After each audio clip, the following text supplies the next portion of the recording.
Now at 5, doubling down on DUI laws. Rhode Island State Police made 8 DUI arrests over the New Year's holiday weekend. So we're taking a closer look at an effort to strengthen the state's drunk driving laws. And it's a story we've been tracking for years now. A trio of bills from the Attorney General's office that would have cracked down on impaired drivers, but the proposed laws have been pushed aside year after year. Eyewitness News reporter Steve Nielsen went looking for answers and joins us now with what he found. Steve?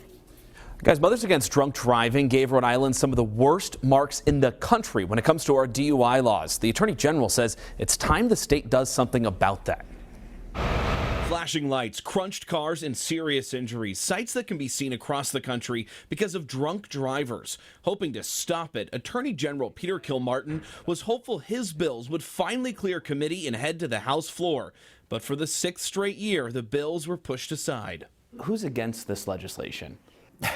Having spent 20 years in the legislature, that's a hard question for me to answer because you never really know the dynamic behind why a bill passes or doesn't pass. The first bill would double the maximum penalties for DUIs where someone is seriously injured or killed. The second creates the criminal offense of driving under the influence resulting in injury. The final piece of legislation applies to suspects charged with their third or subsequent DUI. It increases the time a judge can look back at someone's record from 5 years to 10 to see if they had a previous DUI conviction. These statutes, if they get upgraded, will provide a deterrence for people, more of a deterrence for people to think twice and not drive when they think they may have had too much to drink. Now, for the 7th year, the AG is pitching the bills again, hopeful to make headway in the House Judiciary Committee, where they've been held for further study for the past 6 years. The committee's chaired by Rep. Cale Keeble. It's an important topic. It affects many lives in a negative way. I sat down with Keeble to see why the bills have been repeatedly pushed aside. So when they come to committee, you know that they're bills that originated with the Attorney General's office. That's why I was surprised when the Attorney General's office wasn't there to testify on them. It's Bill 746. The recordings of a March 2016 hearing confirms that. It was Matthew Lenz here from the Attorney General's office. Okay, the Attorney General's office is stretched thin this evening. Keeble says the committee had questions about how the bills would be implemented. Mechanically, how that works for the lawyers that actually practice in this field.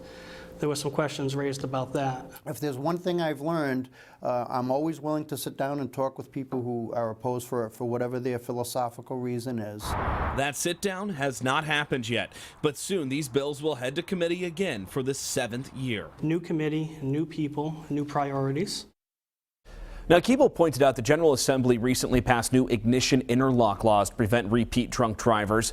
Many of the members of the House Judiciary Committee are attorneys themselves. Coming up new at 6, I asked the Attorney General if that has had any impact on his bills not passing.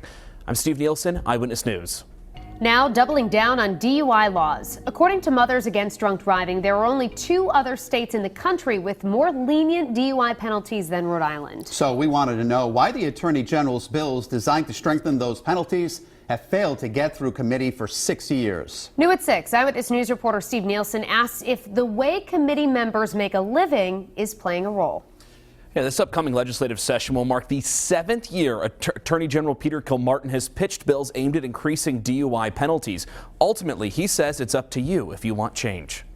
Thank you. Is Matthew Lenz here from the Attorney General's office? This April recording shows it. Attorney General Peter Kilmartin's bills are briefly heard and held for further study. Okay, the Attorney General's office is stretched thin this evening. The time really has come that the legislature should take a serious look at it and understand that we need both the strong enforcement and the strong deterrent. Kilmartin's bills would double the maximum jail time for DUIs that either cause death or serious injury, create the criminal offense of driving under the influence resulting in injury, and for a person convicted of 3 or more DUIs, prosecutors would be able to review their driving record going back 10 years instead of 5. According to the Century Council's Hardcore Drunk Driving Sourcebook, Rhode Island is the only New England state with a look-back period of less than 10 years. We look at these bills very carefully and we'll take a look at them again this year. It's Bill 745. The House Judiciary Committee has failed to pass these bills 6 years in a row.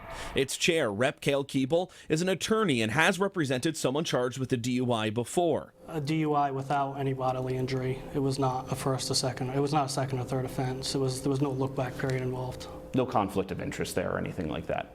I'm not a DUI attorney.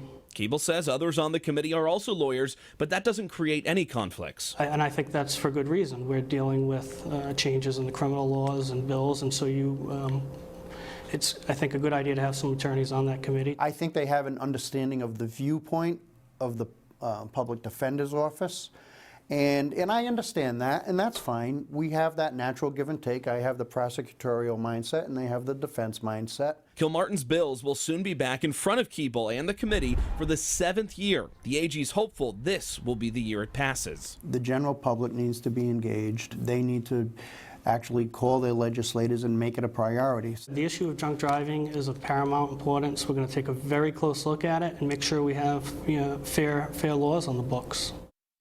Keeble said one of the reasons the bills were held for further study last year, committee members had some questions on the mechanics of the proposed penalties, but there was no representative from the AG's office in attendance to answer those questions.